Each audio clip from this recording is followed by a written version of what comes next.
On a typical day, millions of people drive over elegant bridges, work in soaring skyscrapers, take mass transit, and gather in gleaming stadiums without wondering what it takes to build these miracles of construction. However, the vision of architects, urban planners, and businesses need more than concrete and steel beams to achieve these dreams.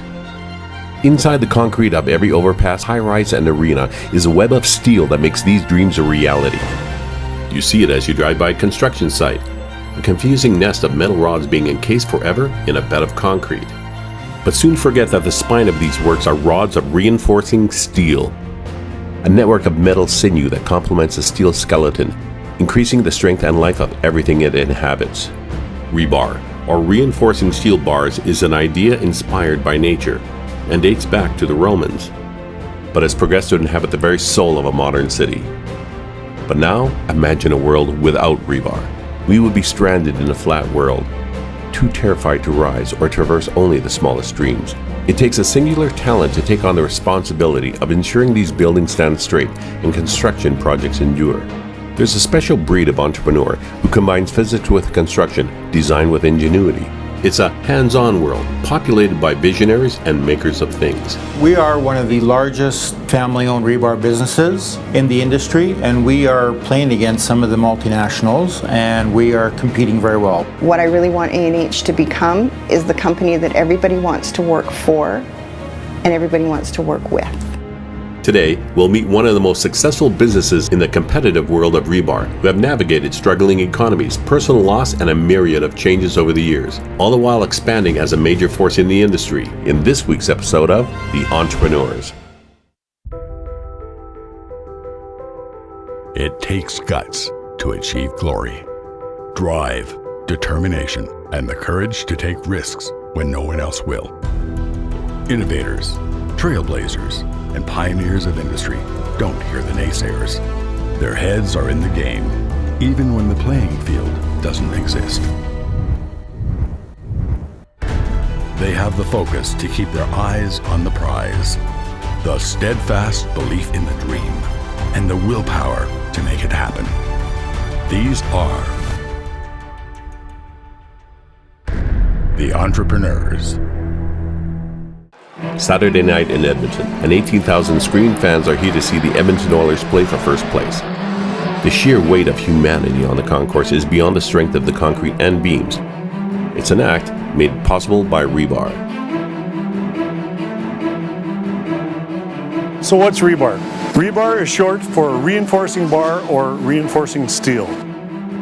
Without rebar, we cannot build many of the structures that you see. A bridge, for instance, that long span like that only exists because rebar is in that concrete. That is what gives that support for the concrete to flex and move throughout changing temperatures and loads. An unreinforced concrete slab will crack under the right force or tension, but embedding rebar allows the slab to flex and not break under this tension. And rebar has a patterned surface to form a better bond, becoming a single structure with the concrete. This is an idea that got its start in birds' nests, mud reinforced by twigs. Rebar has been used in construction since at least the 15th century. For example, 2,500 meters of rebar was used in France in the Chateau de Venise. 10M, 35M, and we have this one, 55M. So this 2.5 foot bar weighs 29, 30 pounds, maybe a little bit more. So heavy, you don't want to carry this thing around all day. A&H Steel is Edmonton-based and a trusted player in the rebar industry with a hand in thousands of projects across Alberta and Western Canada, with a legacy that stretches back over 40 years. And it's a growing company whose major concern at the moment is how to innovate for the future, keep up with the demand, and the need to train new blood. We set down our roots in the 70s. A lot of the clients that we had back then, we still have today. This is Glenice's office. She is my sister and my partner in the business. We're co-owners. It's family business. Craig's dad started the company. My mom was working as his senior detailer at the time, and when Andy's brother Hank decided to go and start up another business, then Andy invited my mom to join partnership. I decided to become more involved as our parents were aging and Craig was here on his own. And then it just built to the point where I had to retire from teaching. Morning. Mitch Emery, our construction manager. Mike Farkas happens to be our estimating manager, so you have two quality managers here. High quality, sorry, high quality manager, sorry. That you can't put in because these tails are here. This, Operations, right? You're doing the main cage, then this cage, and then that cage. technically, it's how we're going to do it, and how's that going to affect our cost. Where the next guy may look at it a little bit different than us. He'll just take the weight of the rebar and just put a price in accordingly. Oh, I see. So you're taking the stairs on purpose. Yes, I am. This is part of my exercise regime, my Stairmaster. No, Or we this is already what you have are. in place. Oh, okay. Yeah. Oh, So, nice. yeah, every time we put something to the shop, we need to attach this and attach the drawing so they know at least 2-person check. Perfect. Yeah. This is Carrie Hagan, one of our project managers. It's a good thing I didn't bring my glasses, so. If I compare this to old pricing and then we're bringing in new pricing. This building had to replace a 1-story complex that started off with one little piece and then it was added on, and we had grown so much and we were running out of room. This legacy reminds everyone they stand on the shoulders of giants, and the fact that rebar is hard work. Monday morning, and the shop is working at full tilt, manufacturing a series of enormous prefabricated rebar cages, the internal reinforcement for many concrete structures like pillars. Pretty big cages, biggest ones I've ever worked on. All our cages, all our projects start with stock rebar. It's 18 meters long, and we cut it, we bend it to shape.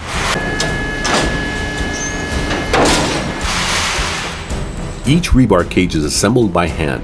It's tough, demanding work, not for the faint-hearted. Sliding in, they're gonna thread everything through.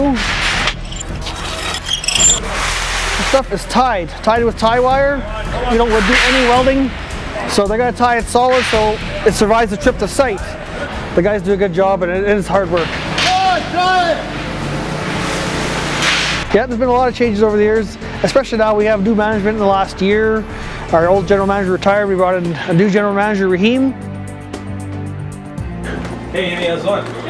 We need the efficiencies to get market share and enable us to grow. So we're looking at diversification, so continuous improvement. Reem has worked, you know what, he's worked out really well. He's brought in a lot of new ideas. He has made changes. I believe we needed to be aggressive with some of the changes we've made. I think it's made us a better company for doing it. Good. Can I talk to you real quick about the cages? Because we're a little bit of a crunch.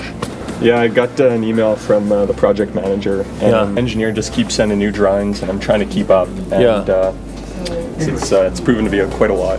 So why don't we call the engineer and the client and get them on a teleconference? Because I know there's a lot of changes going on. Good idea. And if we get them on the phone, we can nail out 10 of these problems at once. Yeah, Would that help you? Yeah, that'd be great. He actually had an idea with that. It's a crossroads most entrepreneurs dream of reaching, but dread once getting there. A&H Steel will learn that steel is far easier to bend than corporate culture. Communication between experienced workers and a vital stream of new employees was faltering, while at the same time bringing in a dynamic new manager with fresh ideas and an aggressive schedule was starting to clash with the old way of doing things. These were problems there was no blueprint for. In this industry, in this market condition right now, we got to do whatever it takes, especially in investing in our people. And our people are our biggest asset. So if we're not investing in them and they're not able to do their job and do it really well, then we don't have a company. And I thought that moving into a bright new shiny building would make everybody happy and morale would go through the roof, but that wasn't it, because, you know, the walls can be whatever they are, but the people are the same. And so it was the people, our way of being, our way of thinking, our way of doing things that still needed to transform. Something had to be done. It's really important for us to try to continue to get young people into this industry, into this trade. In this job, there's so many different things that you have to remember, or have to know, or have to mark down, or you have to tell this person and that person, and it's not always written down. It's and a lot of the guys who have been here for a long time, it just comes with experience. It's second nature. It's known, and those things aren't necessarily communicated to you right away when you start a job. It's kind of like, okay, let's figure it out. They don't teach you that in college. In a world where theory meets reality, Colin is learning the ropes as A&H moves from under the old guard to a new style of management. What it was is you don't ask questions, you figure it out for yourself. Hopefully you figured it out correctly. If you didn't, you heard about it. It was seeping all the way down. And there was a triggering moment when one of the extended leadership team said to us, morale has never been this low. So I'm thinking, looking at the schedule, we could probably pump out 2 or 3 cages per day. Whoa, they're huge. They're big cages. You seen how big they are? Yep. Small ones, maybe, possibly. I mean, these are large. They're hard to hoist. It takes time to get them. That's true. We're going to have a space issue in here. Those guys out there are going to be screaming. It's the last thing we want to hear. We want them happy. The question remains, can A&H Steel break the chains of the past and change the industrial culture by getting their employees to communicate more openly and honestly? Saying no is one thing, but being a no is another ball game. You get what I'm saying?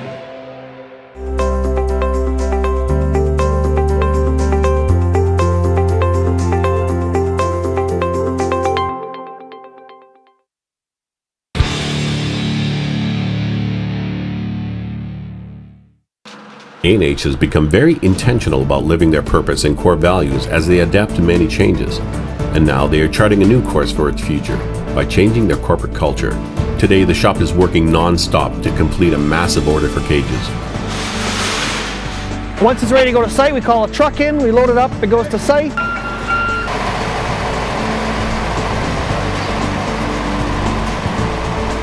Even as this order is underway, another project across town is stretching their personnel to the limit.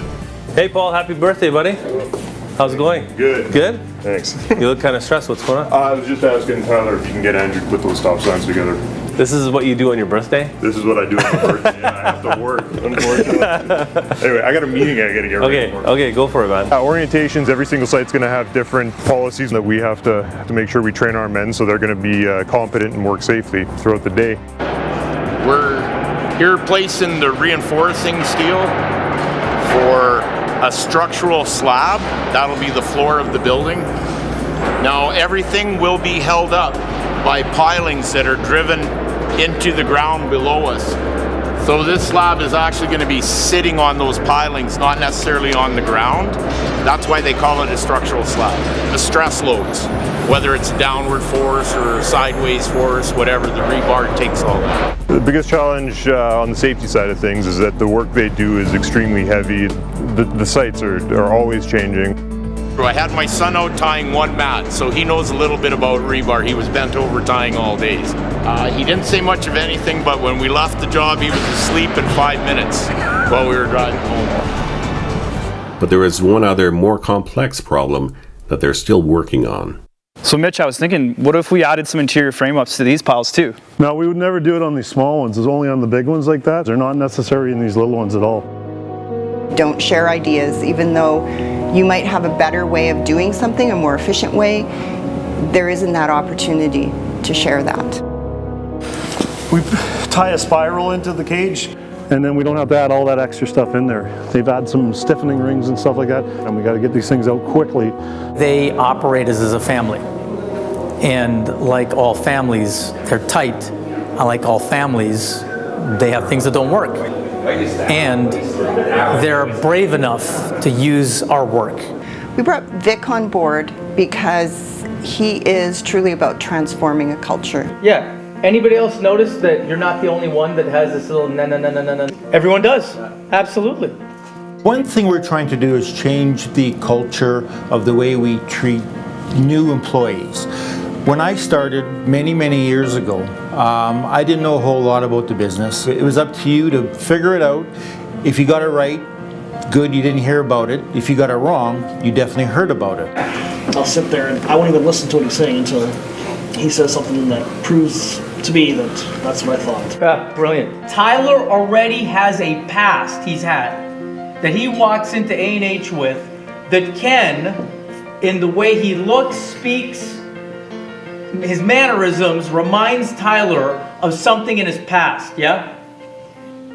At no time in what Tyler's saying does he listen to Ken any other way than what was already there. Ken doesn't have a shot. But management also has to adapt to change. Raheem is a new generation of general manager who was brought in after an exhaustive search to help take the company to the next level. When we were looking for a new general manager, Raheem, with his forward thinking, we knew that he was the right guy and that he would be able to take us into the future and help us grow the way we need to. With an engineering degree and an MBA, he was more than qualified to take the reins, but had to adapt and learn the industry. One of the biggest things for myself to adapt to change is this organization has been around for 46 years. One of the biggest challenges is that we've got a great retention rate, but change is a big problem. Change in the mindset of our people. So one of the things when I came in was trying to make change too fast. And I severely had to adapt to the organization and where the organization was with regards to change. But in an industry that prides itself in being the strong silent types, will these ideas work?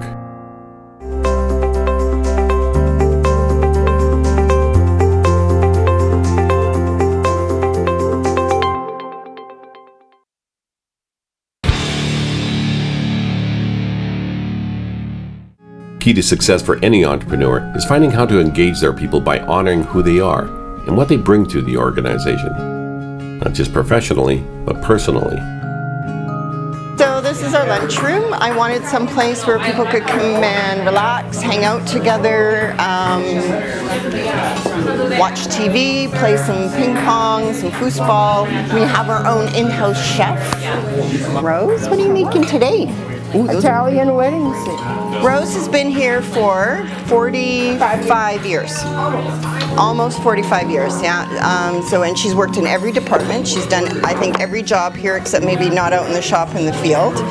And now we have her helping out with cooking and catering of our events and our meetings and nurturing us. Just visit the lobby of A&H Steel, and that'll give you some insight into the mix of artisans and craftspeople who work here.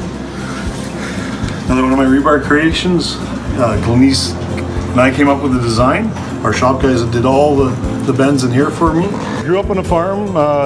We always fixed everything because we had to. Couldn't afford to do it. So my dad was he was the man of invention. If you couldn't buy it, you made it. So I started building clocks about 2.5, 3 years ago.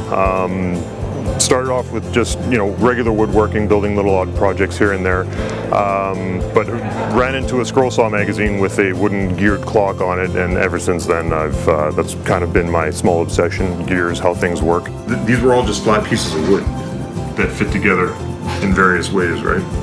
About 1.5 years ago asked me to build one for the new building at A&H Steel, so I'm actually lucky enough to have one, hanging in the front lobby so everybody can actually see, something that I've actually created by hand. Since retiring from teaching, I was really missing something that was feeding that part of my soul. The art gallery is to elevate and celebrate the artist in everyone. So the art gets created and then it gets celebrated. So this is our grand opening, our very first exhibit with kindergarten art. This is Nora, my younger daughter. She's 14, and this is my older daughter, Hope. She's 16. They both play competitive volleyball for the Pandas Volleyball Club. I got to put the plug in just for the heck of it. But the question remains, will all this focus on people and corporate culture pay off? Hey Mitch, I got an idea for those other piles. An idea? Yeah. I mean, I'm thinking the other ones are broken up into 4 different sections. I mean, it's going to take the guys a lot of time to prefab those. So why don't we make them straight verts like these ones? Well, it's a design issue. We can't change design. I mean, I got a pretty good working relationship with the client. I'm pretty sure I could definitely get them to go for it. I think I could sell them on it. In many ways, change is harder than steel. Good idea. Great. So, I mean, I think the best way to go... Now you just go forward with this stuff. Yeah, totally. I mean, it won't take me any time to draft this up. I think we could bring it to the client tomorrow. Perfect. Great ideas. When the breakthrough happened, they discovered they could be way more authentic with each other. They could actually tell each other the truth. They could risk being judged. And they discovered out of all of that, that kind of transparency and truth-telling elevated their communication, elevated their performance by finding a new gear. We're definitely going to have to get some guys in to redo that for sure. We'll need a new drawing up and we'll need guys to build it. We've got a bit of a problem. Okay, I can come in on Saturday here and detail it again. Yeah, perfect. That'd be awesome. That'd help out a ton. That'd be great. We'll have to get. We're all in this together, and we all want to succeed and want the company to succeed, and just it can be as simple as just communicating. I think this different way of looking at things and more communication, and everybody's bought into it. Why? Because they had input into it. There's no stupid questions. I'm adapting and they're adapting, and slowly we're coming to a common ground where we can kind of move forward on. And I find that has been really, really rewarding. So that means a lot of headbutting between the old and the new really got resolved by looking at a common goal, looking at, here, this is where we are in the economic times, this is what we need to kind of get done. So trying to figure out how experience and the new blood would come together and share those experiences to find the best way to kind of get things done.